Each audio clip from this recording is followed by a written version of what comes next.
School के गुंडे ने पूरी क्लास के सामने मेरी गर्लफ्रेंड उसका हाथ पकड़ लिया। मैंने हाथ नहीं उठाया बल्कि चुपचाप वहाँ से चला गया, पर मेरी गर्लफ्रेंड मेरे पीछे आई और मुझे डरपोक कहने लगी। उसकी बातें सुनकर मैंने बस एक फीकी सी हंसी दी। पास्ट लाइफ में मैंने अपनी जान की परवाह किए बिना उस गुंडे की जमकर धुलाई की थी, लेकिन मेरी अपनी ही गर्लफ्रेंड ने उस गुंडे के साथ मिलकर टीचर के सामने मेरे खिलाफ झूठी कंप्लेन कर दी। स्कूल खत्म होने के बाद वो उसी गुंडे के साथ सेट हो गई और बाद में शादी भी कर ली। अब जब मुझे दोबारा जिंदगी मिली है तो क्या तुम्हें सच में लगता है कि मैं तुम्हारे लिए अपना नाम और अपना फ्यूचर खराब करूंगा? अभी टीचर के ऑफिस में उन दोनों की बातें सुनकर मुझे हंसी आ रही है। पास्ट लाइफ में मैंने अपनी सफाई देने की पूरी कोशिश की थी, लेकिन सब बेकार गया। पहले तो मुझे समझ नहीं आया कि टीचर मेरी बात क्यों नहीं मान रहे। बाद में समझ आया कि ये पूछताछ तो बस एक दिखावा था। उस गुंडे झाओ तियानले के फादर हेडमास्टर हैं, उसे कोई सजा नहीं मिलने वाली थी। ऊपर से वो लड़की चेन सिराओ तो बिल्कुल भी मेरा साथ नहीं दे रही थी। मुझे समझ आ गया, आप दोनों जा सकते हैं, टीचर ने कहा। जैसा सोचा था वैसा ही हुआ। क्लास टीचर सोंग वेनबो ने उस लड़की की बात सुनी और मुझ पर बरस पड़े। क्या कहूँ तुम्हें, पढ़ाई में तो तुम अच्छे हो, पर इस फाइनल ईयर में ऐसी गलती कैसे कर सकते हो? अगर तुम्हें उस लड़की से इतना ही लगाव है तो ग्रेजुएशन के बाद बात करते। किसी पर हाथ उठाना गलत है, समझ आया? फैसला हो चुका है। तुम्हें 1500 शब्दों का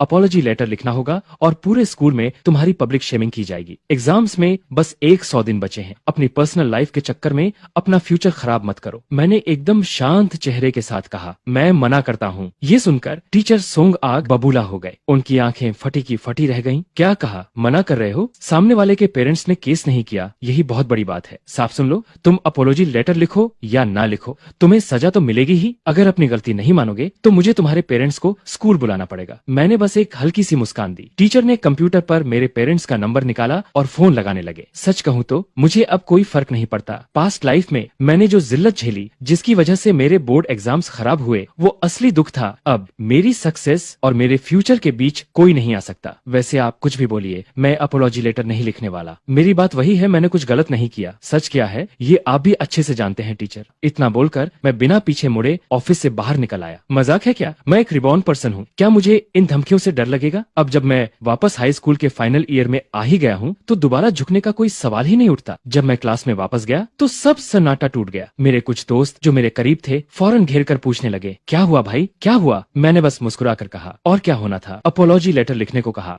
पर मैंने साफ बोल दिया, मैं कुछ नहीं लिखने वाला। इतना कहकर मैं अपनी सीट पर बैठा और पढ़ाई में जुट गया। मेरे बगल में बैठे सुन फेई ने अंगूठा दिखाते हुए कहा, भाई, और टीचर ने क्या कहा? पेरेंट्स को बुला रहे हैं। ये सुनकर मेरी गर्लफ्रेंड चेन सिरो तुरंत मेरे पास आई और मुझे समझाना शुरू किया। तुमने टीचर को मना कैसे कर दिया? अगर अपॉलॉजी लेटर नहीं लिखा और बात बड़ी हो गई तो क्या होगा? मुझे पता है मैं झूठ बोली, तुम गुस्सा हो, सॉरी, मैं ऐसा नहीं चाहती थी। लेकिन सोचो, अगर हम दोनों को सजा मिली तो